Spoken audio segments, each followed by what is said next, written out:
No, recording is started. My name is Rudolph, and I'm a member of the ELN Executive Committee.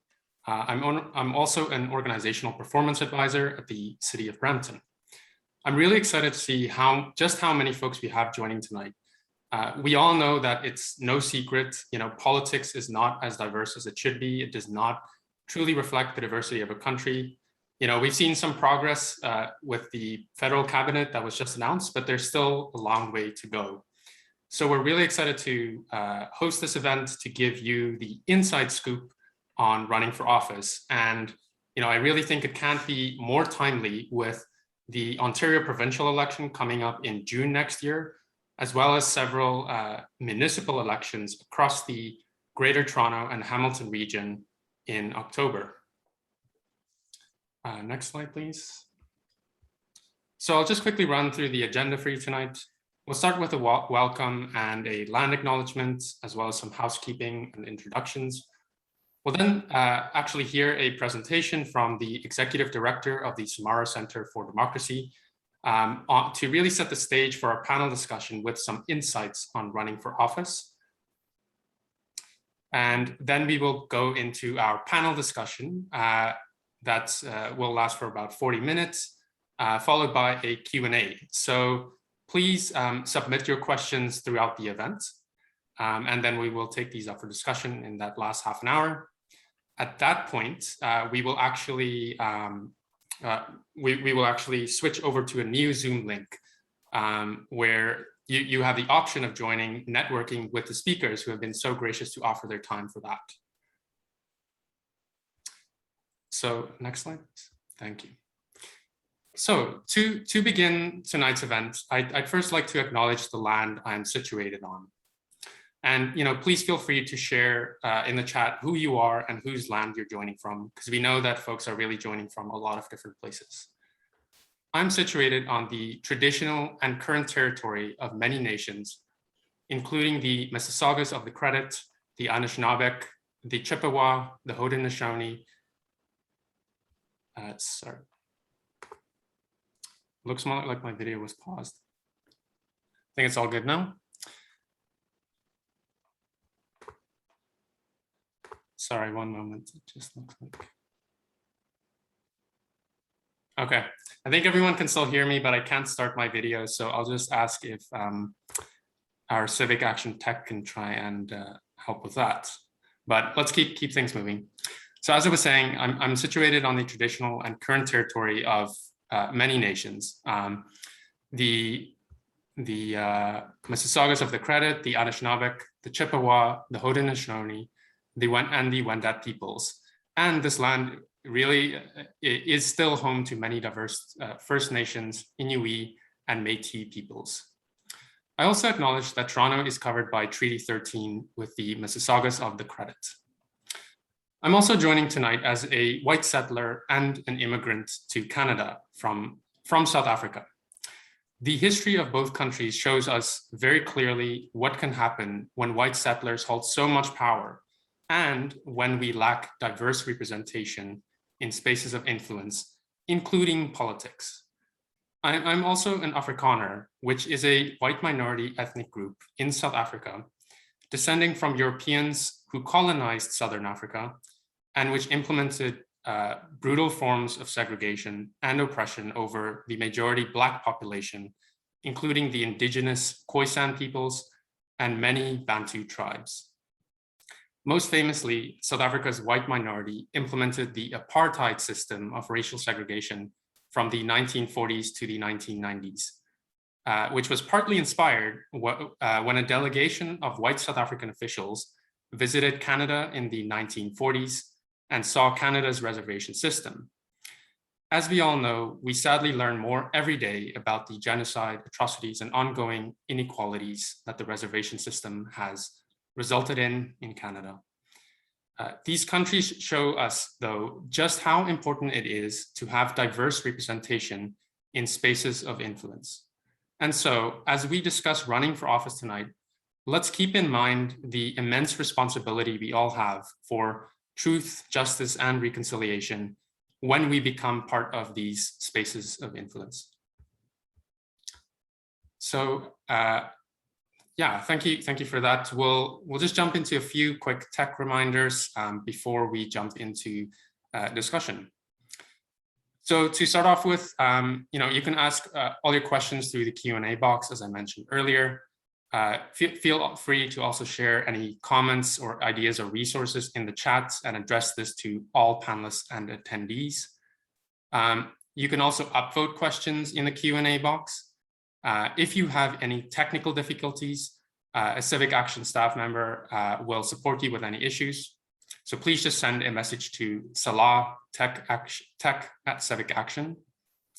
And finally, if you'd like closed captioning, please click Show Subtitle under Live Transcript to view closed captioning.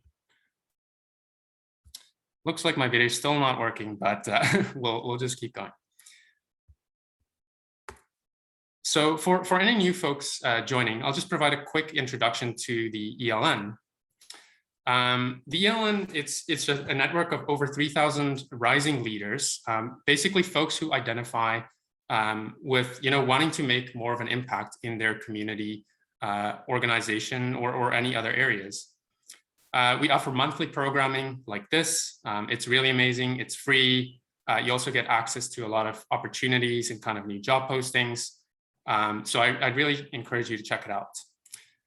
Speaking of which, we actually have an amazing conference coming up next month on November 20th and 27th. It's ELN Studio, which is an amazing skill building conference. Rebecca will, from Civic Action, will actually share a link to that in the chat. So with that, let's jump into the first presentation of the evening. So I'd like to introduce you to Sabrina Dawn.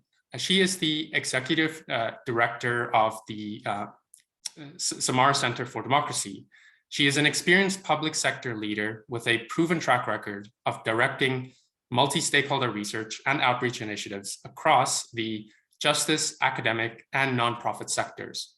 Prior to joining Samara, Sabrina was the principal of an engagement firm called Signal Strategies and held senior roles at the Law Society of Ontario.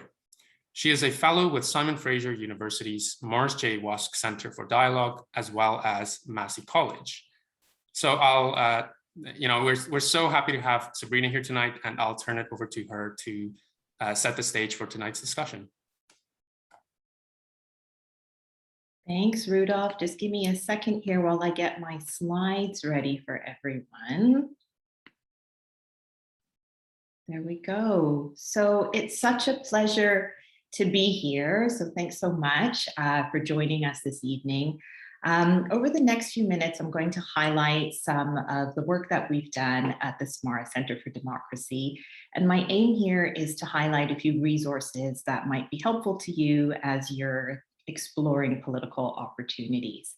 And I'm also going to provide some jumping off points for the panel discussion that will get into the culture of politics and political spaces.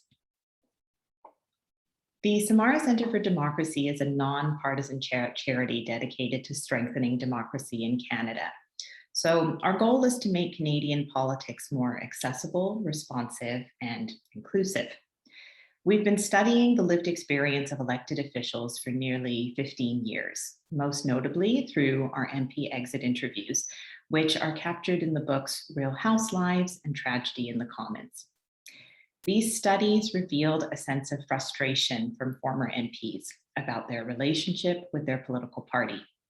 In addition, even after years of public service, our interviews with MPs showed they lacked a clear sense of what their job as political representatives actually was.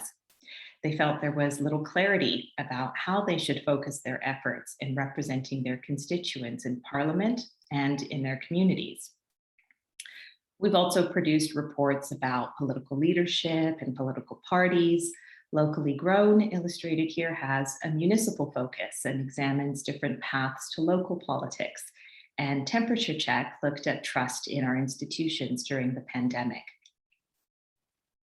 In our field guide to online political conversations, we took a look at digital civic engagement and found that nearly half of Canada's social media users stay out of political conversations out of fear of being criticized. A lot of people in our society do not feel safe sharing their political views online and are increasingly concerned about the anger that's radiating off of the political conversation.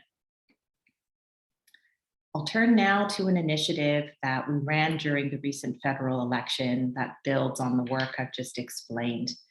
So we know that toxicity in the online political conversation is a barrier to civic engagement. It's a key reason why people leave politics, don't enter politics, or just generally steer clear of participating in the political conversation. And you can't change what you haven't measured. So we decided to track tweets received by incumbent candidates and party leaders in the lead up to Election Day. And we did this by partnering with a startup company called Areto Labs. And together we deployed SamBot, an AI trained through machine learning. Sam makes predictions about whether someone will consider text toxic or not. It can review millions of tweets and distinguish a mean one from one that might be sexually explicit or threatening. Elections are often a period of high toxicity online, so we use this one as an opportunity to not only collect data, but increase public awareness around this problem. It was a matter of measuring the obvious, and it really resonated with the media as well as the wider political community. A lot of the people from that space actually told us it helped validate their experiences. We shared weekly reports from the digital campaign trail throughout the election. Now, we only tracked tweets received by incumbent candidates and party leaders. That's 300 accounts. And in our first week, we had 350,000 tweets, and we found that 7% were severely toxic. So this means they would get blocked or reported. We also found that the Liberals, Conservatives, and the Greens were the most likely to get toxicity. They received the most toxicity in that first week. In the last week of the campaign, we captured about 500,000 tweets. So 500,000 tweets just in that 1 week. And you can see the breakdown in toxicity here. 4% of the tweets we tracked that week were sexually explicit. That sounds like a small number, but it translates into 20,000 tweets coming at just a handful of accounts. So navigating this torrent of vitriol is a reality of the digital campaign trail. It's what candidates and their staffers face day in and day out. It's going to wear anyone down, no matter how resilient you are being. And of course, surprise, women got more toxic tweets than men, and the type of toxicity they received was generally misogynistic and personal. This shows a huge difference in your experience at work, in your experience of public service. It affects your sense of safety and just generally how much emotional energy you're going to have to expend as a candidate or a staffer in dealing with online abuse.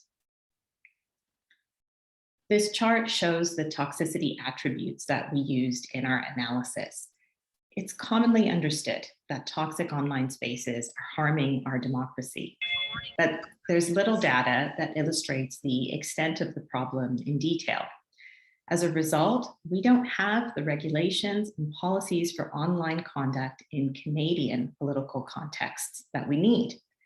But there's also a big gap to fill in terms of addressing the cultural context. Over the course of 5 weeks, Sam collected 2 million tweets aimed at just 300 accounts. And our main finding is a very boring but sobering one, which is that toxicity held steady. About 20% of all the tweets we tracked were labeled as toxic.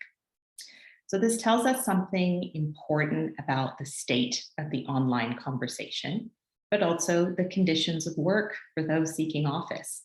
Being the target of digital vitriol affects not only who enters politics, but who stays. Toxicity in digital political spaces is hindering representation and participation in our democracy. We're interested to see how political parties will respond to this data. They're focused on recruiting candidates that reflect Canada's diverse communities. How will they retain them? How will they be supported and protected online? These are questions I encourage many in our audience to advance in their own exploration of political opportunities. In the coming weeks, please keep up with us. We're going to have a final Sandbot report to share where we do a deeper dive in the 2 million tweets that we've tracked and also present some recommendations for culture and policy change that can hopefully improve this circumstance.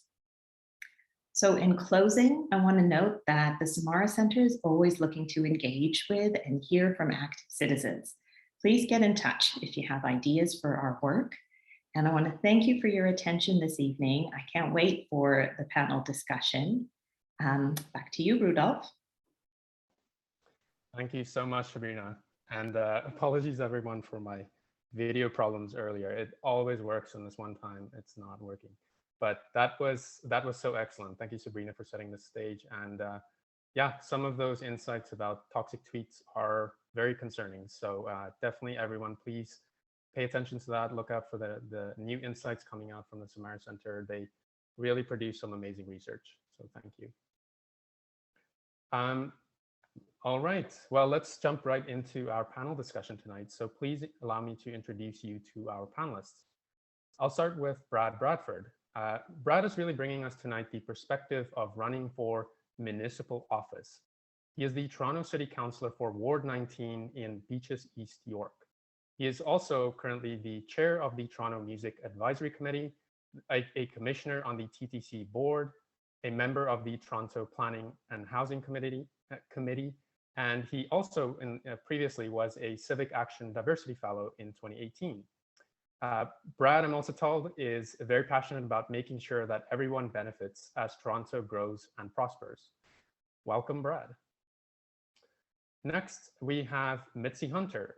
Mitzi is currently an MPP for Scarborough-Guildwood and has actually won that riding 3 times, so she will have a lot of amazing insight to share with us tonight. She has also served as the Minister of Advanced Education and Skills Development, the Minister of Education, and the Associate Minister of Finance. She previously was also the CEO of the Greater Toronto Civic Action Alliance. She was actually a founding member of the ELN Executive Committee, so thank you, Mitzi. And she was also the CAO of the Toronto Community Housing Corporation. Mitzi actually grew up in Scarborough and is passionate about unlocking the city's potential by ensuring fair and inclusive access to employment and prosperity. Next, we have Suze Morrison. Suze is also an MPP, but for Toronto Centre. Suze has a long history as a campaigner for affordable housing, quality care for seniors and vulnerable people, and public health care. She does a lot of amazing local advocacy work. I follow her on Twitter. It's really amazing. And most recently, she's pushed for COVID supports for queer and trans-owned businesses in the Church and Wellesley Village, and fought to save the Foundry from demolition here in Toronto. She previously worked as a communications professional with Indigenous and healthcare nonprofits across Ontario. Thanks for joining us, Suze. And last but not least, we have Zayn Valjee. Zayn is tonight our resident campaign strategist. He's not in Ontario, but he is in Calgary, but he's just so good, we had to bring him on. So welcome, Zayn. How dare I not be in Ontario? How dare I not be in the center of the world? Amazing. Zayn is currently a partner at North Weather, where he consults on communications, marketing, and engagement in the political, business, and nonprofit sectors.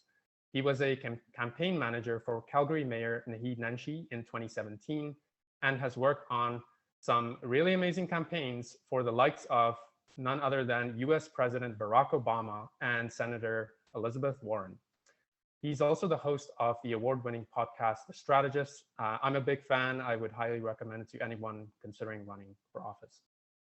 He also holds a bunch of other titles. I'll just name a couple, like he's the chair of the board of the Canadian Children's Book Centre and was named one of Calgary's top 40 under 40 by Avenue. So yeah, we're really lucky to have all of our panelists. Welcome everyone, and let's jump into discussion tonight. So I'd like to just start really at the beginning, and I'll start this question off with Brad. When you first decided to run for office, why did you decide to run? And can you just walk us through it? Did you have any reservations about running for office. Thanks very much, Rudolph. And hey, everyone, it's great to be here with you tonight. Thanks for tuning in, and thanks to all the panelists for being on the line to join us and share their insights. It's a good question. It's the number one question you're going to get when you run for office is why are you running for office? And you know, my view and opinion is just you have to have a lot of clarity around that. You know that you know you're seeking office in a position where you can make a difference. Maybe you're seized with a particular issue. You know, for me at the time, I was working in the chief planner's office at City Hall. So I'm an urban planner by training. And, you know, I spent a lot of time around the council chamber adjacent as a sort of like staff member that was not on the front end of things, but you'd see how our politics was taking place in the city. You'd see some of the questions, you'd see some of the decisions. And at that moment, it was leaving me with some dissatisfaction, particularly around road safety, particularly around active transportation, particularly around housing. So everyone on the line here is going to have issues that are really important to them. I would say focus on those issues, think about the branch of government that relates to, and then you might make the decision to put your name on the ballot. The important thing to remember, and I've certainly seen this from Civic Action, as you mentioned, I was a diversity fellow back in 2017. I was showing up to those meetings each month, and I think the program starts in the fall, and so I ran in 2018. Like 1 year later. And I would show up to those meetings every month with 25, 30 risen leaders from across the GTHA. And I would hear about all the fantastic work they were doing. I would hear about the impact that they were making in their lives. And we're still very connected. We've got a WhatsApp group. We're still very plugged in. And whether that was starting a food bank or working with at-risk youth, developing software apps to make people's lives easier. And I would show up and just sort of complain about what I saw at City Hall and my dissatisfaction. So I think a lot of us have those moments in life, and it really was the sort of, you know, stop complaining about it, put up your hand and try and make a difference, try and make it better. So it wasn't like a eureka moment for me. It was a bit of a slow burn. It was a product of where I was and the work I was doing at the time. And then the really inspiring people that were around me that showed me there are opportunities to do more. And, you know, I sort of felt obligated, felt like maybe I should go for it. So it was a slow burn, several months. And then you get to that point of clarity. And, you know, we'll probably talk more about this, but you do have to make a decision at some point. You do have to go all in, full gas, and work really hard at it. So I'll leave it there.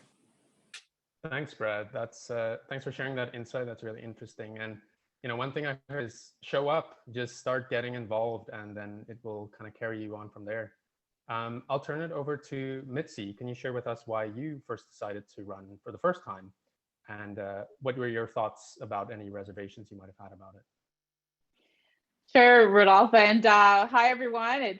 It's really awesome that you're all here on a Wednesday night, and it's really nice to see ELN thriving and just doing so amazingly well. And thank you to the Samara Institute for giving us this space to have this really important conversation and the insights that you shared from Sam. I thought Sam the bot. I thought that was really super cool. I hope you can continue to do those analysis and make them public, because I think people need to kind of see the consequences of their posts and that it is affecting real people on the other end of that post. For me, it actually, I think it was a realization that the work that I was doing at Civic Action could be continued and scaled in politics and in government. So I attended the first throne speech of Ontario's first woman to become the premier, Kathleen Wynne. And at the time, I was the CEO of Civic Action. I was sitting in the speaker's gallery, you know, sort of looking down and listening to the speech. And like I always do, I take notes when I'm listening actively. So I was sort of noting all the things that were mentioned in the speech that related to the work that was being done at Civic Action at the time. And it just struck me that there were so many areas: transit, Indigenous, reconciliation, housing, all of these concerns that we were talking about at Civic Action showed up in that speech. And so I just sort of noted that as, wow, like, you know, there's a lot of synergy here. Like, this is really cool. We're going to be working together with government on some really cool things. And we did. We actually, one of the first things that I arranged was a campaign on how to fund public transit. And it was called, What Would You Do with 32? And it was about how do we really talk about the impact of infrastructure investments on people's quality of life, like not, you know, with the engineers and the specialists about transit projects, but actually about mobility and how it affected people. And so, you know, at that summit, we worked together with government. And so for me, it was working alongside. And the second awareness was when I was asked to run. And, you know, and I thought about it not too long because it really just resonated, it aligned. And I felt that I could do the work that I was doing, but on a scale that was province-wide.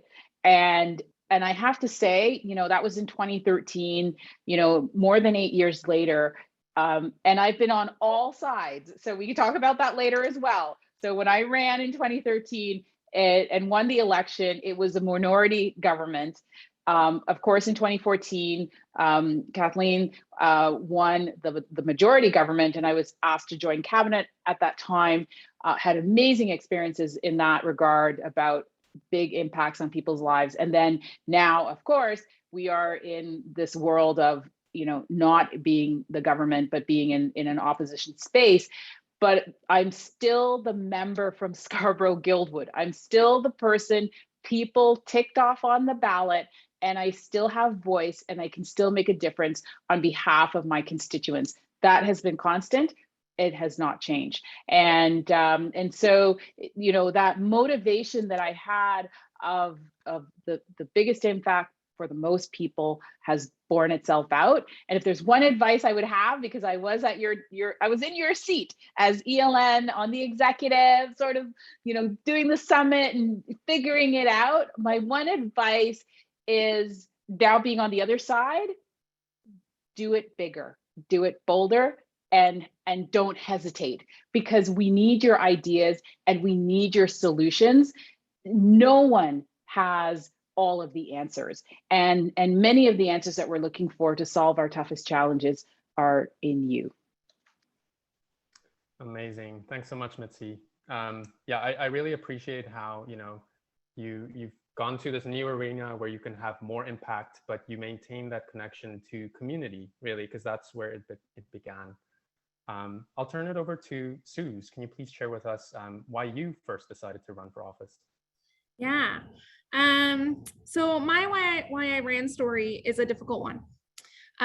In the summer of 2017, my husband and I were witness to a drive-by shooting in Regent Park near our home. And we were first on scene after a young man named Lamar Champagne had been shot in the chest 5 times. And we performed CPR on him and held him while he died on the sidewalk, a block from our home. And 3 or 4 days later, our longstanding city councilor, Pam McConnell, passed away. And Pam had been Regent's champion. She understood the poverty that we were trying to tackle in Regent Park.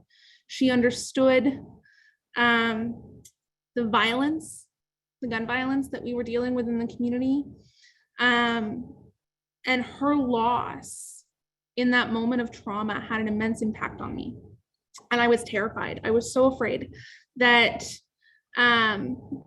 we were going to end up with some disconnected, conservative, white financial district, Bay Street dude bro to step into her shoes and replace her.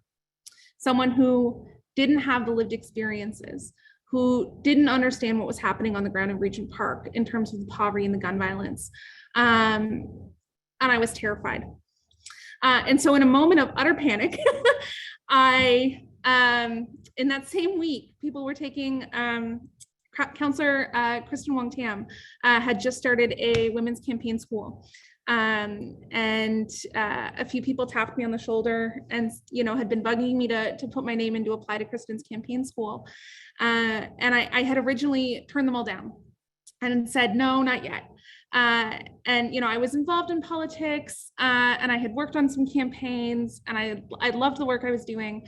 And if you'd asked me before the shooting, if I saw myself in politics, I would have said, sure, maybe in like 15 years when I'm more experienced and, have, established my career a little bit more, or worked on more campaigns, or more, whatever the more was.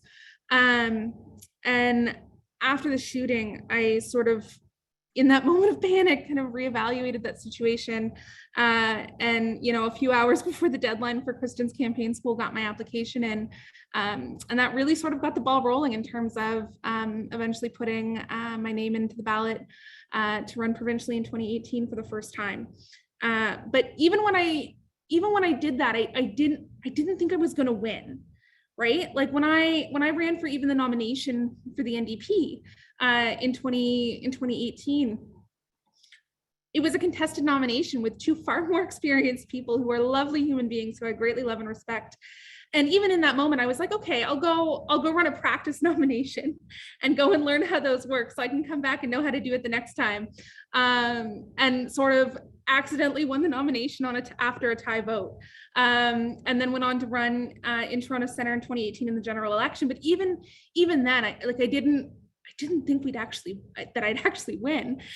Even when I had signed up, like the kind of consequences of that, I don't think it really hit me, and it doesn't until those results come in. You can't even believe it, and the utter shock, and I'm sure my colleagues share that. The moment you see your name come up on the TV screen is an unbelievable moment. But that's my why I ran story. It's not necessarily pretty or polished, but it's honest. Yeah, it's your story. Thank you so much, Suze, for sharing that personal story. And I don't know if anyone knows this, but when Suze won, she actually won, like, you could probably call it a landslide. It was actually quite big, and to go from like, I'm not even sure if I want to run, let me submit my application like hours before, and to win is amazing. So I think one clear theme I'm already hearing from everybody is go big.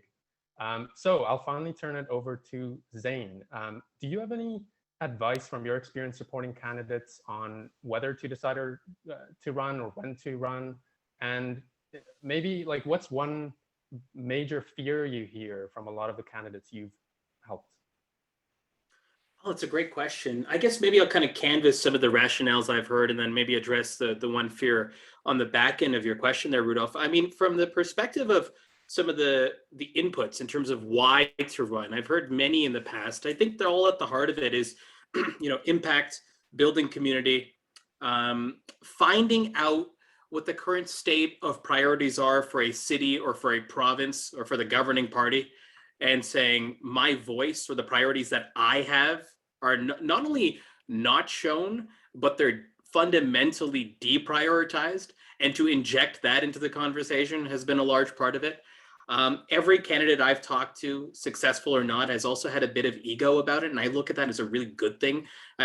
Crushing ego is not necessarily what you need, but to know that you're facing, especially in a 2021 climate, and especially if you're racialized, especially if you're a woman, going to be facing vitriol that Sabrina and Sambot and I'm sure Mitzi and Suze and even Brad, you've experienced, like the noxious keyboard warrior of 2015 has now come offline. We saw that with the most recent election. People observed that. I really was talking to folks who were thinking of running in our municipal race, observed the federal one, and either dropped out, quite literally dropped out, or said, I'm not doing this, screw this. Like, if that is the new baseline of what one can expect to get from this gig, I'm not doing it. So when I talk about ego, it's less about the fact that these people think they're better than the current crop, but they know that we need better voices and that they may have something to contribute. And I think that's so empowering and so meaningful. And I think too often especially in our Canadian political system, we try to tamp that ego aspect down to the point of kind of being like, oh, no, yeah. And so people are saying, I'm doing it to build change or to build community. No, at certain points, people, my voice matters, I matter. You know what? I fucking think I can do this job, right? Like at some point, I'd love a candidate, and we do like have certain candidates for the right reasons being like, this is what I want to see done, and this is what I think I can do. So I think there's that added element to it. And then the one sort of question you didn't ask, but I would just kind of throw in there in terms of stress testing if you're ready to run. Our political system has kind of borrowed a little bit too much in my for my taste from the American system, where attention and trying to cultivate attention is what gets you to political victory. But too often, candidates kind of then say attention is kind of my action. Attention is going to be what I do, just garnering more attention, more eyeballs on me, more spotlight on me. And what I really like to stress test is, what do you want to get done, right? Like most people think that someone like me in a campaign strategist role or someone who tries to help folks in campaigns is this Machiavellian sort of win at any cost. Furthest from the truth. For me, the question is very much like, what do you want to get done? If you had a magic wand and the political coalition that you needed to build to get a big thing or two big things done in 4 years, what would they be? And then reverse engineer from that, because the candidate whose North Star is simply to get more attention once they're in office and use that as the sugar high for continuity and electoral success versus a North Star or a compass of saying, these are the 2 things, 3 things I feel like I can disproportionately affect at City Hall, at the legislature, at Parliament. You never lose a North Star when you've actually written it down and actually, tell it and broadcast it to an inner circle that this is what you're going to do. The question you did ask, the second one, Rudolph, in terms of what the biggest no-go factor is, there's 2 of them. If I talk to candidates that are especially women, I think it's about the work and its ability to right size to one's life around partnership, children, just the harmonization of the larger sort of life versus politics and the all-consuming nature of it. I think we're starting to do a better job societally to accommodate for that. I don't think we're even close to being. So every time I see women being elected into positions of power, it's not just great from the representation angle, but it's great from the lived experience and priority angle to be like, this is what the job needs to be. Because at the end of the day, these jobs have been created out of thin air in terms of how we have molded them. They've been molded by certain people. We need other people to come in and remold what the actual job is. So I really like, that's a big aspect of it. And so I try to, every time I talk to, empower the fact that you get to make this job what it is. And if it doesn't, if the person or in the party or whatever doesn't like what you're proposing, that's actually the merits of a conversation that you're going to fight for yourself, but for so many other people. And then the second one I've touched on in terms of the biggest struggle, it's the noxious online vitriol. When we ran that campaign for Mayor Nenshi in 2017, if you had shown up to Calgary 2 months before the election, all you would have seen on social media was noxious vitriolic hate, Islamophobic comments, division, discrimination, all of it.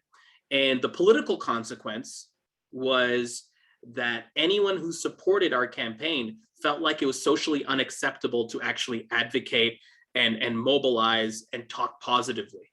And if that happens to you on a political strategy level, you're kind of screwed, because your best get out the vote strategy and expansion strategy in any campaign is not so much the strategic get out the vote, it's the fact that people feel comfortable talking about you in a positive light to their peers, to their friends, to their family members online. So that was a political problem. But more importantly, the downstream and mental health effects that had to folks associated with our campaign, our core supporters, the candidate themselves, myself as a campaign manager. I recall a moment 3 weeks before the campaign where I was breaking down at a core team meeting because myself and the candidate both received anonymous phone calls 3 days in a row telling us that it was time for regularly scheduled programming, that the Muslims could go back to where they came from. So the effects that those have, the downstream effects of that negativity online, and frankly, the how easily we've accepted that, oh, well, that's just social media, that's just what the tool has evolved into, that's just the state of our politics, it sucks, but it sucks more if you're a racialized person or a woman, and just stating the problem without actually any commitments of solutions by political parties, I think is what those that are keen on the sidelines are observing and saying, do I actually want to jump into the ecosystem?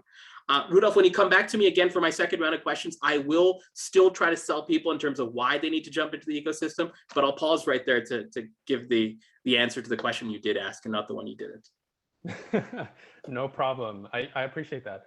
You know what, actually, let's jump deeper into that, this online toxicity, because it's a really big issue. I wonder if some of the other folks who have run for office could just share a little bit about how have you managed that online toxicity? How have you dealt with it? And maybe we can start with Mitzi. First of all, I think this is such a fantastic conversation, and you know, I hope those that are on the call like really dive deeper into some of these principles and values that you have to be anchored in as someone who puts your name on a ballot, whether for a nomination or you know, to run for office, and because it will test you. And I think that one of the things that happened to me in the first campaign that I ran in is that it's kind of odd to say it this way, but I became more of myself, because I realized in knocking on, you know, thousands of doors, you really just have to present who you are and to be consistent about that in whatever room you're in. I also I want to emphasize what Zayn said, because it's something that I left out in my opening, which is representation matters. The voices and the people at the table that are shaping decisions, shaping policy, influencing in any way, it really does matter. And that opportunity to mold is super important. So I just really want to underscore that because I've seen that in all of the ways that I've experienced government. So on the toxicity and the negativity, I believe that it's there. It was always there. And you know, I remember when I was knocking on doors, it surprised me. It surprised me because I was coming from outside of politics and outside of that partisan politics. I was a community builder. I styled myself as a change agent, and that's where I wanted to put my life and my energy. And that's what I thought I was doing by putting my name on that ballot and running for office, that I was offering those skills to my community to help my community. And there were people who, you know, for partisan reasons, didn't want to get to know me. And it was a reality that I had to live with and I had to accept. The fact that it has moved online in such an impersonal way, it is hurtful. And, you know, I know, and this was more when I was a cabinet minister, you know, you'd have people around you say, don't read that, you know, let alone respond to it. However, you know, you still see it as a Black woman when people sort of question, you know, my intelligence or why I am doing what I'm doing, not for, you know, my results, but just because of who I am. That is hurtful. But what I realized, getting back to representation, is that there are not enough of us. There are not enough Susans. There are not enough individuals who have these experiences that are in the position. And therefore, it takes getting used to. And so we have to run.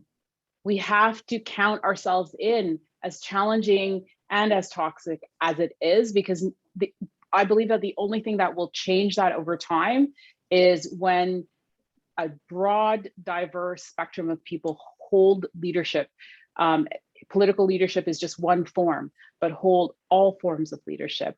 And then we can see that we're all doing fine, you know, in fact, maybe even better with their voices at the table. Yeah, thank you. And I'll just emphasize that to everyone. Yeah, representation matters. That is so important. So thank you for that, Mitzi. I'll pass it along to Suze. Can you share a little bit about online toxicity? Have you encountered it much, and how have you dealt with it? Yeah, online toxicity. I don't even know where to start. I think, yes, I've experienced a lot of it. You know, we sometimes joke it's not a Wednesday in the office if someone hasn't called me fat on the internet. And trying to, you know, devalue my political statements because of the shape or size of my body. You know, whether it's been, you know, body shaming or sexist comments or, you know, personal attacks, you know, on the pieces of my stories that I've shared. I had one guy today tell me I was abusing the word trauma when I talked about, you know, the consequences of poverty policy and my experience, you know, as a child who didn't always have enough food to eat. And, you know, I thought that was quite rude. But, you know, I think when we think about this online toxicity, I think it's growing, I think it's worsening, and I think it's escalating and it's coming offline. One of the most horrendous things I've seen in the last 3.5 years that I've been in this role has come from a member of this legislature, the now independent Randy Hillier, who a week ago put a call out to his followers that on the first day that we came back from the recess, that every single MPP that didn't support, you know, removing mask restrictions and, you know, anti-vax stuff, that we should be tarred and feathered on our way into the legislature, was putting subtext into his tweets around bearing arms and, you know, calls to mobilize. And I remember that day having to plan to come into the legislature and making plans with my colleagues. Marit Stiles and I met 4 blocks from here and walked into the building together because we were so afraid to walk into the building. And these are threats that, you know, historically, any kind of online threat, we never, policing never figured out how to handle them properly. And you can trace it back to, I mean, you can look at, you know, what happened in the States on January 6th. You can go back and look at Gamergate. If anyone remembers that, it's a whole saga. You know, go look at the UK.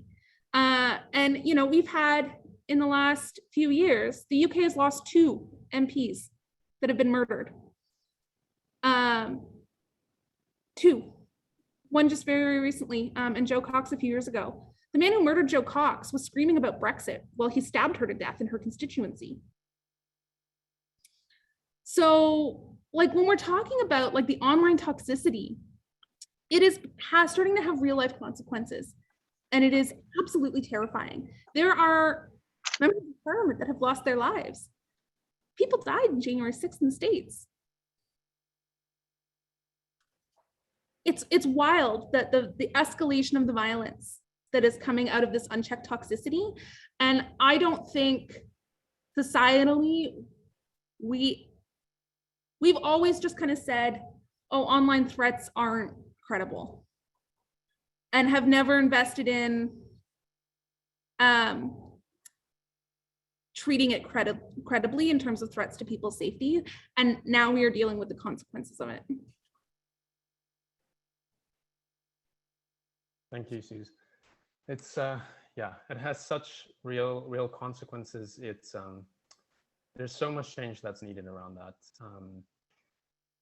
I guess I'm curious to kind of take that to the next stage then, from the perspective of maybe a rising leader from a background that might be underrepresented in their writing, and you know, and so there might be challenges that they will encounter that other folks will not encounter in that same writing or district, and kind of thinking about, you know, strategy and how you deal with these kinds of issues, and how do you chart your strategy? How does that look different, and how does it look different? So maybe I'll turn it over to Zayn to start us off with that tough question.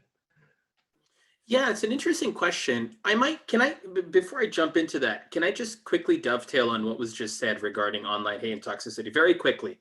Because I've only got 2 points that I'd really like to make on that. Number one, it's fight it, but not fight the people that are producing it. And what I mean by that, The way we fight it really is at the root level, whether we're in government and it's about regulating these tech platforms that are at the heart of the distribution and letting them know that they fundamentally own the responsibility in many ways of the content being produced, whether it's decision making or advocating for the right decision in that territory. I think that's a collective societal thing. I don't think that's a jersey color thing that we need to do. This is affecting everybody.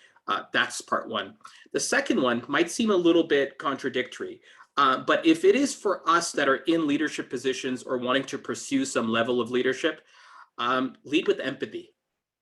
For the folks online in some ways. Yes, I'm not saying empathize with racists. Let me be totally clear. There's a small fringe group that this has allowed them to take the racism that they were harboring, make it public, act upon it. That is crazy. We need to call that out, absolutely.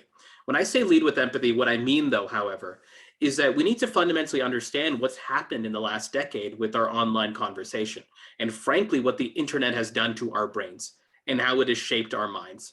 And when you truly understand what is going on for many people who are lonely, depressed, looking for a community, trying to find some outlet, and they may have found a tribe, they may have found a place, they may have found something that was in them, and then they found a community that kind of expanded upon that worldview in a negative fashion.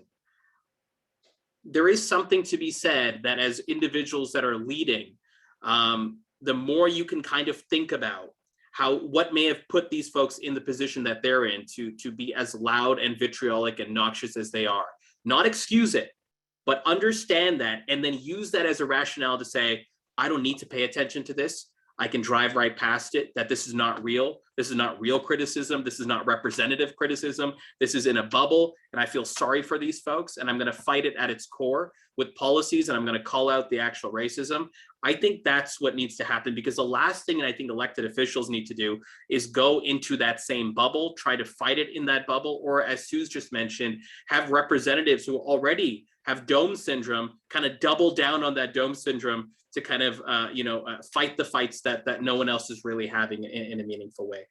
As it relates to strategies, Rudolph, your question was, just so I'm clear, strategies to combat this, strategies to kind of pursue on, and why to pursue leadership. Just wanted to make sure I'm answering the right question. Yeah, just basically bringing it back to the perspective of a rising leader who might encounter this. Like, what do they do to, like, do they just inoculate themselves? Do they develop a hard skin, or is there something else they can do to manage that mental health impact? I think that empathy fact is true. And that empathy fact is really a leadership being like, I feel sorry for this person in the situation they're in. I know that seems so 101, but it's like, if someone's picking on you, you need to understand that's probably more wrong with them than there is wrong with you, right? Like, it's a very simple, and that's just pretty much the culture of online behavior. Number two, understand that as much as the job description can be shaped, policies are currently being shaped around this, and we need your voice more than ever and your lived experience more than ever to jump into the fold, to advocate, and to shape the policies that will, frankly, create the guardrails for the future sort of considerations of democracy and online sort of conversation. And then the third thing I'd say is, what's your North Star, right? A lot of this is just noise, quite literally. And if you have a solid North Star, the one or two things you want to get done, the actual policies you want to implement, the fact is that if you can kind of use that as your crux of saying, I have a disproportionate ability to maybe make an impact on one of these two things, and everything else is noise, and I'm willing to let that be the noise, you surround yourself with an ability to put yourself with people and with a system that tries to really deprioritize what should be deprioritized, which is this noise. And when you do see it, lean in with a bit of empathy and say, I feel bad for this person, more so than engaging with it. I know that's really hard to do, and I know that's not extremely practical all the time, but hopefully it's part of the coping mechanism, because my goodness, do we need more representation and more voices at the table, completely, in certain cases, realigning our societal priorities as it relates to democracy and policies. Yeah, absolutely. Thanks for sharing. Can I say one little thing that I feel really is very important to this question of what to do when you encounter? I think it's important to understand the other. to really show up in communities, show up where things are happening, and get to know those individuals and have them get to know you. This is all politics is about people, and being able to truly understand, respect, and appreciate that other person is something that, if you're entering politics, is something that you have to be comfortable with. Yeah, thank you for that, Mitzi. It's almost like another stress test. Like, you have to be prepared to get to know other people and empathize. Yeah, thank you for that. I'd like to take the conversation a little bit further down the path of strategy a little bit more broadly. And I'll turn it over to Brad first for this one. Because I think it's interesting, running for municipal office, the obvious difference is that you don't have the support of a party, a political party, both in terms of the name, the brand, and the actual support, that network, right? So where do you start with strategy when you're running for municipal office? What advice would you have, and do you have any personal examples you can share? Well, I guess the obvious advice is you listen to the Strategist podcast, and you just take all the hot tips from Zayn and his team. No, I wasn't plugged into that when I ran for office. So I picked up the book, Run for Something, which was one of the campaign directors, I think, from Hillary Clinton's campaign. And, the whole premise of the book, don't just march, run for something. So it's in a US context, but it's a great read for anyone who's thinking about doing this and sort of the machinery of the campaign and how you would put it together. I didn't know any of that stuff. I hadn't been involved in politics. I guess what I would say about the municipal piece, and it sort of relates to the discussion that folks were just having here, is, eyes wide open. Don't pretend that there's not partisan politics involved at City Hall. There are teams, some are more organized and caucus in a more traditional fashion than others. But, in my campaign, we had folks from across the spectrum involved in my campaign, but my primary opponent, but there was many, was a former member of parliament with party affiliation. So I guess all that is to say that stuff helps marshal resources, it helps marshal volunteers, it helps marshal donations. And those are some of the things that are really important to campaigns. We had very humble beginnings. I remember, and it's sort of embarrassing now, when I think about how it started, I'm an urban planner. I was a bureaucrat. What did I do? I made a PowerPoint. And I put it up on a screen, and we sat down and we went through it together. It was a helpful exercise because it sort of crystallized for me, what am I trying to do? What does it look like? Why are we running? And again, both Mitzi's advice and Zayn's advice, the framing of the North Star, the values and convictions, you sure as shit need to know why you're running.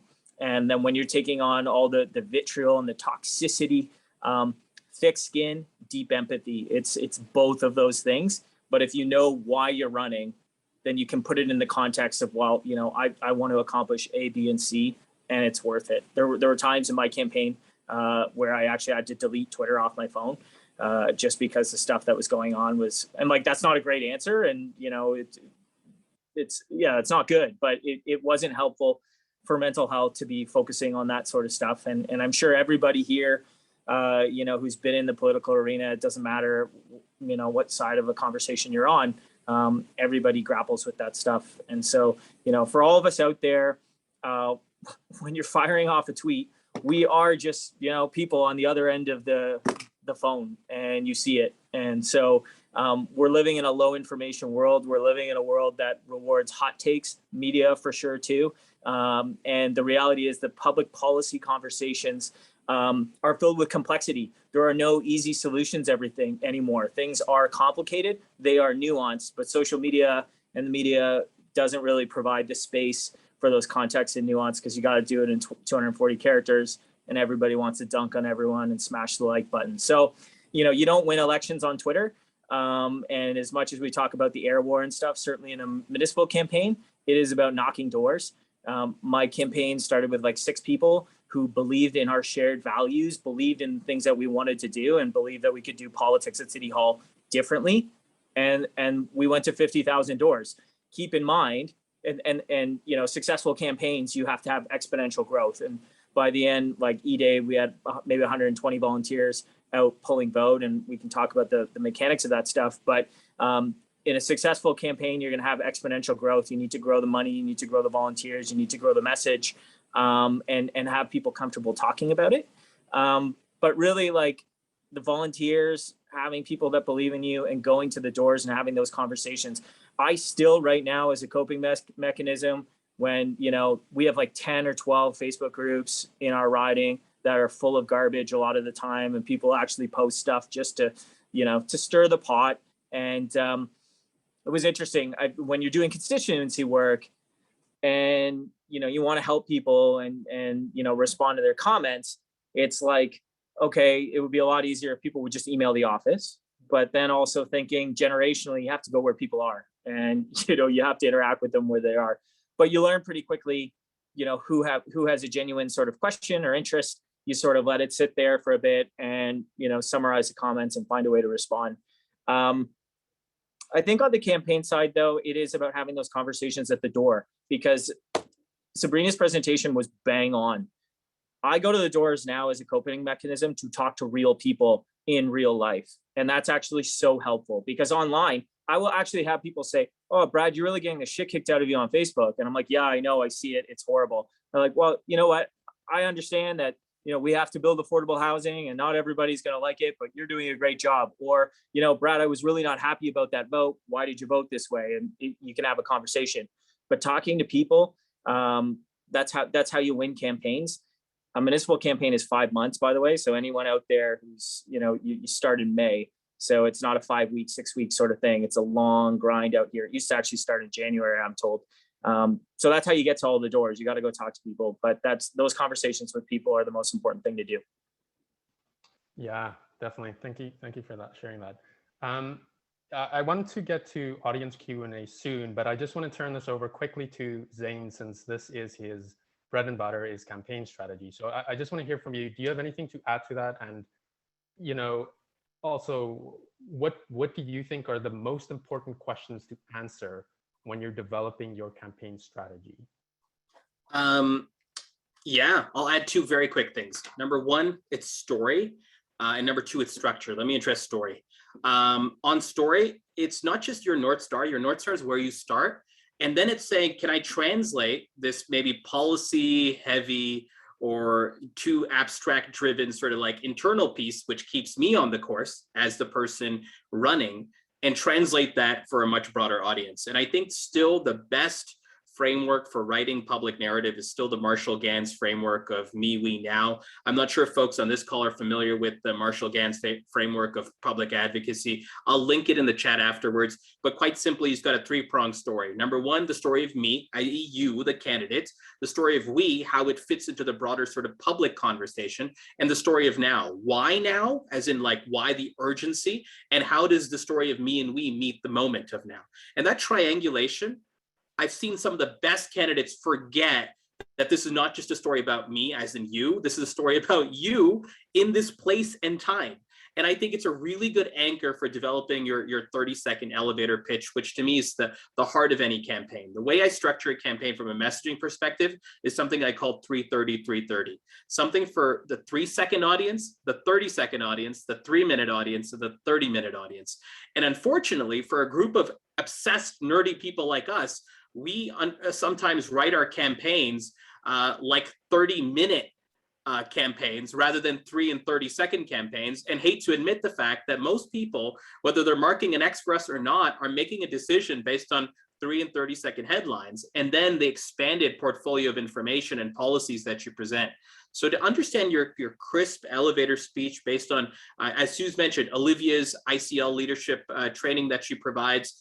She's the only trained facilitator in the country to do the GAN stuff. I would highly, highly recommend it to take a look at that. Absolutely nonpartisan. So that's the first part on story. On structure, my very simple sort of example goes back to what we did on the Nenshi campaigns. When you're strapped for money, what do you count on? You count on the people around you. And what I think campaigns generally do really poorly is that if you're a volunteer, the first thing most campaigns make you do is they give you a t-shirt and say, go call these strangers or go knock on the doors of these strangers that you have no idea who they are on the other side of the door. And you might hit 1 out of every 4 of them. Useful exercise, don't get me wrong. Not the first thing I'd ask people to do. The first thing I think we fail to do with the resources and the people that have disproportionate attention around you is audit their network. Who do you know that can show up here for this campaign, for this candidate, for this movement? And I think we as candidates and campaigns fail to do that all the time, is that take the folks that are around us and rather than sending them to a stranger's door, say, who are the 30 people between now and election day that you will bring out on this campaign? And if that's all you do, if that is the only thing that you do, it then becomes a math game. And which kind of leads me to my final point on strategy. Strategy is math. There's no huge, complicated, chief campaign strategist needed for a local race most of the times. Because at the end of the day, you look at how many votes the person who won last time got, how strong your other 2 parties are. You have a golden number that you write down the campaign office, and then everything else is tactical to say, how do we get to 6,300 votes? Because if we get there, we literally win. No scenario can prevent us from winning. Very few scenarios can prevent us from winning if we get 6,300 votes. Now let's figure out how to do it, right? And so everything from there on in is an exercise of saying, how do you take the people that are disproportionately engaged with you and expand them to make them decentralized campaign managers? It's bringing out 30, 40, 50 people. Because to Brad's point, there is strategy around how you get to exponential growth in the end. It's not just sitting on your hands and praying. It's the fact that the people that are most engaged with you, if they feel empowered to mobilize their network, and those people feel empowered to mobilize their network, you start building that crescendo of exponential growth rather than hoping and wishing and praying for it. So I'm happy to get into the deeper mechanics of that, but those are some of the things regarding story and structure that I'd kind of throw on the table for consideration.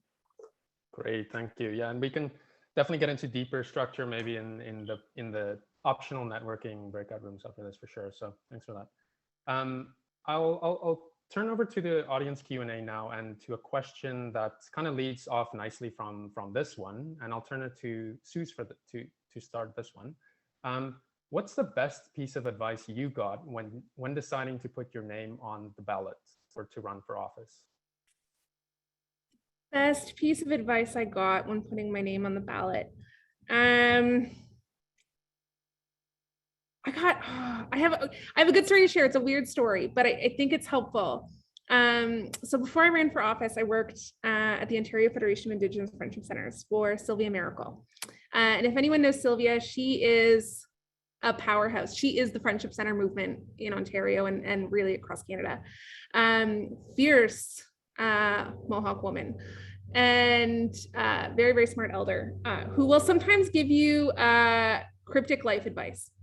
And sometimes you go in and you sit down with Sylvia and sometimes you get advice that doesn't make sense at the time, or that is like, it's weird, right? And you're like, oh, I got to go like sit with this for 6 years. And when I had told her that I was putting my name forward for the nomination, she said, in one of the teachings that she had was around when people were, elevated to leadership in some traditional communities, that they were given a new name, and their old name was considered dead, because they had to stop being a member of their community in that way to take on that leadership role, and that like a piece of you almost dies. And that sounds really morbid and terrifying, and probably not a thing that like is going to make people think, oh, I should run for office now. And I didn't understand what she was saying to me until probably halfway through my first term, because and it was a cryptic piece of advice, but I get it now, in that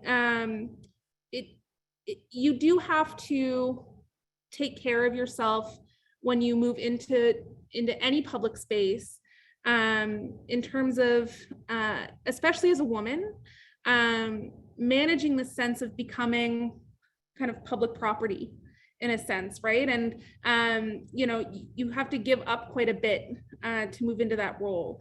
And I think it's really important for people to understand that, and not to discourage anyone from running, but you have to know how to manage how public life is going to impact your personal life, and what giving up a private life means, and what giving up anonymity means. You know, you can't just walk through your community and think you're not going to be recognized. And as amazing as that sometimes, you know, can feel when people stop you on the street to be like, oh my God, Suze, I saw you speaking in the House on this thing, and I love what you're doing. Thank you so much. And that feels great.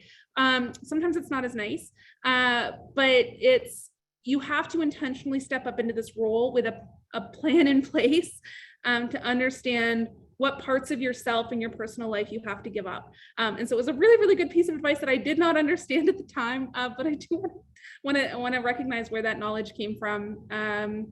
And yeah, if you're thinking of running for office, you know, have a good plan in place for how you're going to manage, you know, giving yourself up to public life. You know, it's called public service for a reason, right? Like we're in this role to serve the public. And you can, I think, sometimes think you understand it, but it's to live it is, I think, something different. That's great advice. Thank you, Suze. And I'll actually turn that over to Mitzi. You know, you've been in office for a little longer.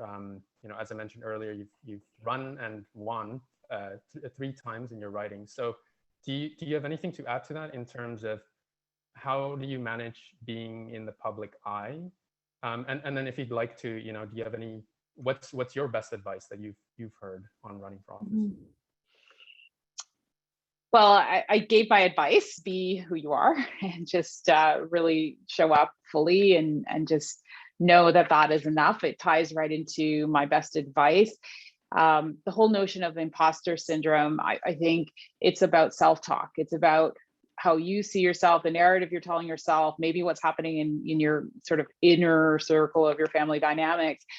And just know that we need you in this space, that you belong in this space, and really step into it.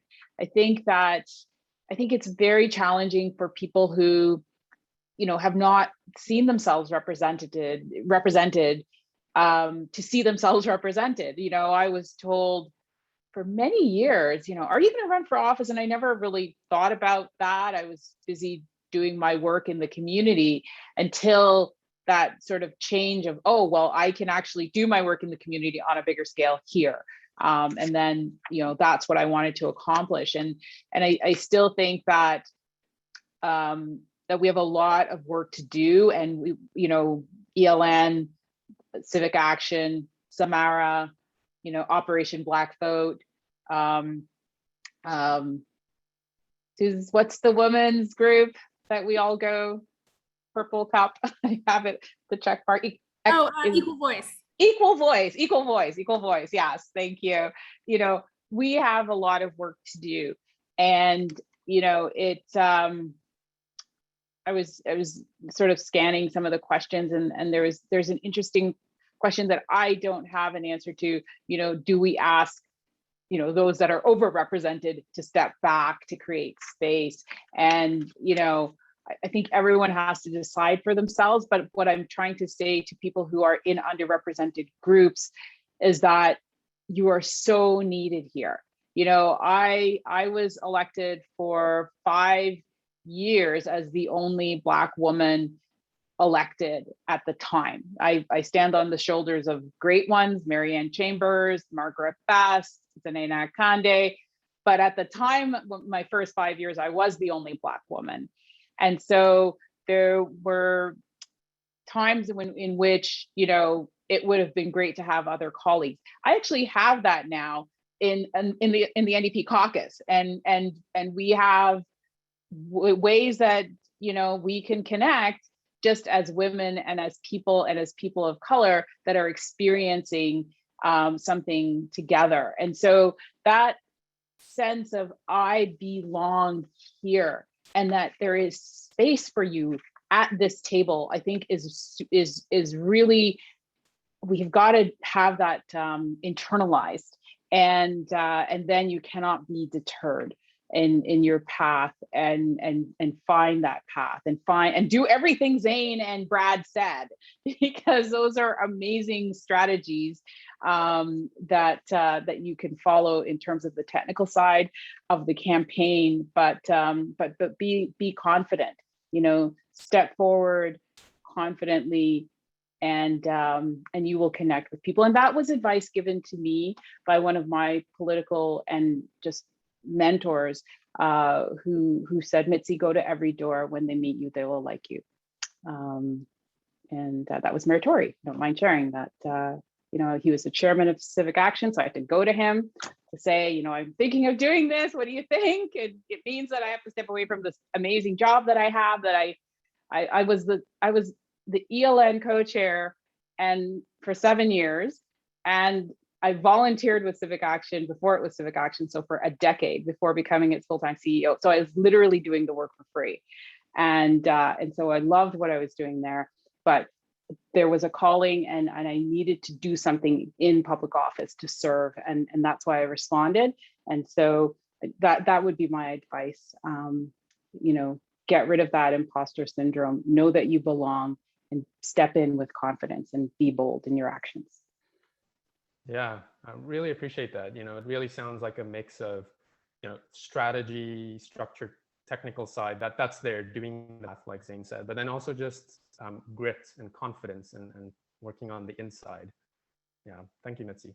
I'll actually just, maybe one of our last questions, just open this up to everybody. And this was a question from the ELN, someone on the ELN executive committee. They were just curious, does anyone have a story of losing, or maybe know someone who has lost? And how did they deal with that? Just in case, to prepare our rising leaders in case they run, just for that possibility. So I'll open this up to everyone. If you have a story, please feel free to jump in.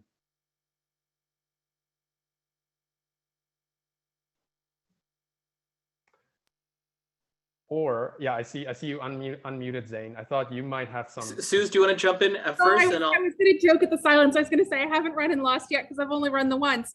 It's a group of winners. This is a group of winners, Rudolph. We don't lose. Okay, so I want to just share. Zayn, you're gonna bring it all together. And so I've run 3 times. I've won 3 times, right? So that's the thing. I do remember the last time in 2018, and CP24 was putting up all the numbers on rotation, and there was one moment when myself and the closest candidate to me, we were tied on the screen. Like, think about that, 35,000 voters, and there was like a poll number of counts that came in with a dead tie. That was very humbling. Very, very humbling. So don't, as candidates, when you run and you win, don't fall in love with that win. Don't fall in love with people at the door saying, yes, we really like you, Mitzi.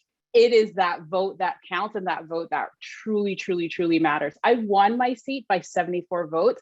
Every person I meet in my community is one of my 74, and I treat them as such. Yeah, similarly, you cannot know the stress of a tie vote until you've been in that situation. I won my nomination meeting after a tie vote. So we did a runoff ballot. So the first candidate, there was 3 of us, the first candidate fell off, and then it was me against someone else, and it was a dead tie with 1 spoiled ballot that they didn't know how to handle. So they went to a 3rd ballot. But by that point, people had kind of started leaving to get on with their Sunday. We had no idea who was left in the room. But when people say every vote counts, every single vote counts, whether it's a nomination meeting or an election. Even when in 2018, like I was convinced we were going to win and lose by 100 votes. And when it was this landslide, like I was shook to my core. But yeah, that stress of a tie vote, Mitzi, like I feel you on that one. Like, if people were showing me screenshots of their Fitbits after, you could see like the collective heartbeat in the room, like the stress of everyone at this nomination meeting. I hope no one's ever in that experience. Tie votes are a lot. I'll go ahead, Brad, and I'll jump in. Yeah, you'll bring it all together, Zayn. Similarly, one election for myself as well, but I wasn't in the headspace at the end of that thing thinking we were going to win.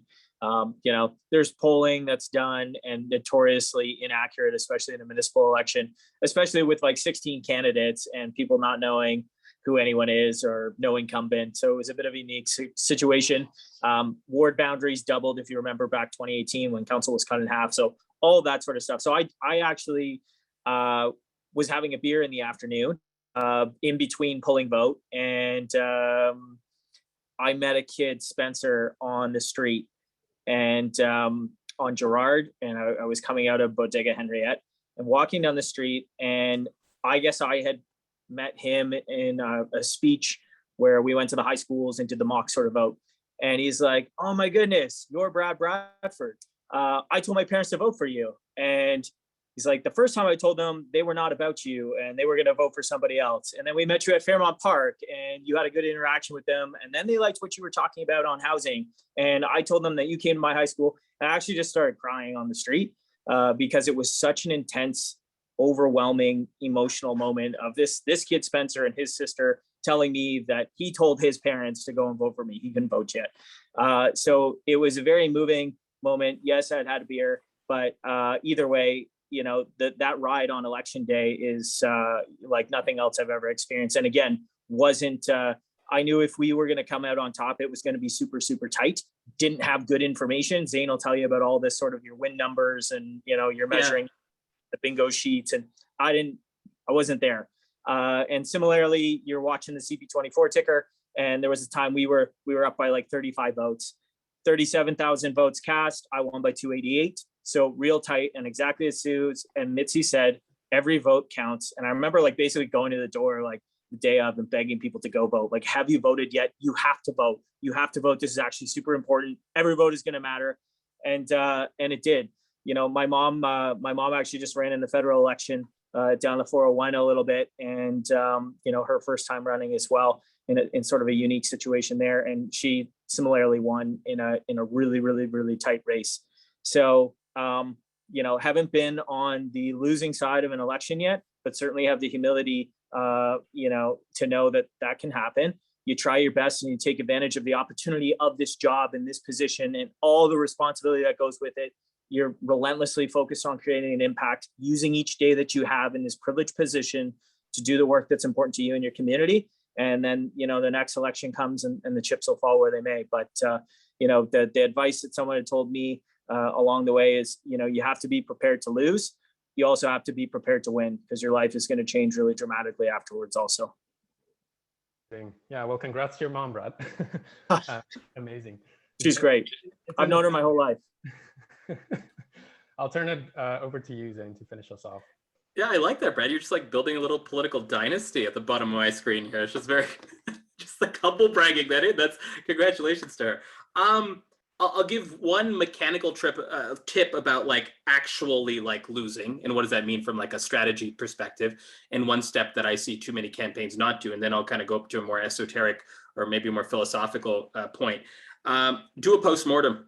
If you lose, you have to analyze why you lost. It's not just the numbers, and if it's in a landslide loss, or if it's losing by 15 votes, there's things you can change. There's things you can learn from. There's things you can, as a team, cry over, talk about, but have that moment of catharsis and closure. Because I think that's really important. Because if you don't, the strategy imperative for next time is that what ends up happening, let's say you lose a race, and then you're waiting for 4 years, you're committed, you're like, I was going to go 2 cycles anyway, you convince yourself. If you haven't had closure on the first race, what I've seen happen too many times is that you feel like the next one is just an extension of the last one. And while that might sound poetically and philosophically correct, strategically it's often wrong, because you're running the last race, whereas the ground is shifted underneath your feet. The political dynamics are different. You know, the voters who may have voted for you last time, they're all gone. They're not in your corner anymore. You did nothing to kind of court them. So that closure on this race being a discrete moment in time, not being, you know, not letting the highs of a victory or the lows of a loss get to you, and say that this was a discrete moment in time that we either won or lost in a significant way. So what I guess I'm advocating is a postmortem of one kind or another is super important, because the last thing you want is leakage in the next race to run the previous round, which is a recipe for collective disaster in my mind. And then the philosophical point, this is why the North Star is important. Because if you don't have it, you feel like a loss can be the most crushing thing in the world, versus if you have it, you feel like I ran because I felt like I could do X, Y, and Z on housing.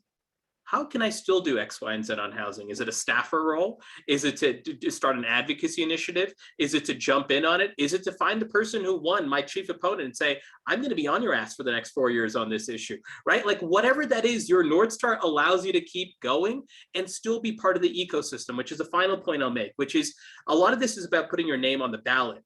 I'm the person here, if I can say, that's kind of representative of trying to get people to run and encourage them to put their name on the ballot.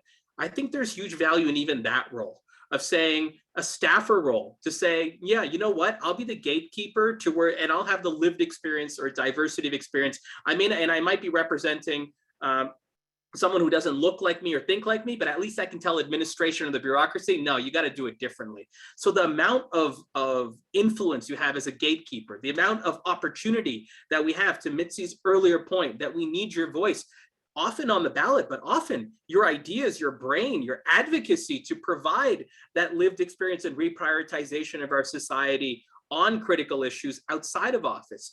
And so I'd say the stronger, the more distinct and discrete your North Star is, the better your campaign will go, the better chance you have to win. And if you don't win, now you have a very solid rationale for being, at least in this civics sort of space, this democracy space. Take that baton and carry it elsewhere, whether it's about retooling for a run in 4 years or about getting involved as a staffer, as an advocate, as a bureaucrat in between. Don't lose sense of the fact that it's not just the political system from a political representation point that needs representation. It's all those other nodes, because if we just have, let me put it very crisply and perhaps crassly, a more diverse looking representatives, but the same bureaucracy, the same civil servants, the same old white dudes running the entire operation. And they've just said, oh, great, let all these other folks deal with the toxicity and the negativity. We'll just keep running the show. Can't work that way. So we need voices in all levels to scaffold, to support, to influence, and to advocate in a more representative and diverse manner. And there's still so much room for you in that space as well. Well, Zayn, you pretty much summed up all the key points of the panel discussion tonight, so really appreciate that. Thank you. Representation matters, everyone. Go big or go home. No, I'm kidding. But yeah, that was really great. And I appreciate that nod over to the bureaucrats. I'm one of them working for the government. But you're right, you know, if you keep your eye on the North Star, then you will make change wherever you are, whether that's in politics or not. But we'll wrap up the panel discussion there. Thank you so much to our panelists. It has been amazing discussion. Thank you also to the audience for your very thoughtful questions. We'll wrap up the kind of speaking part of the event there. And before we head over into networking, we're just going to do a quick poll. So you'll see a poll pop up on your screen now. It's just to help us collect a little bit of feedback and continuously improve our events. So I'll just give you a few seconds to complete that, and then we'll jump over into networking.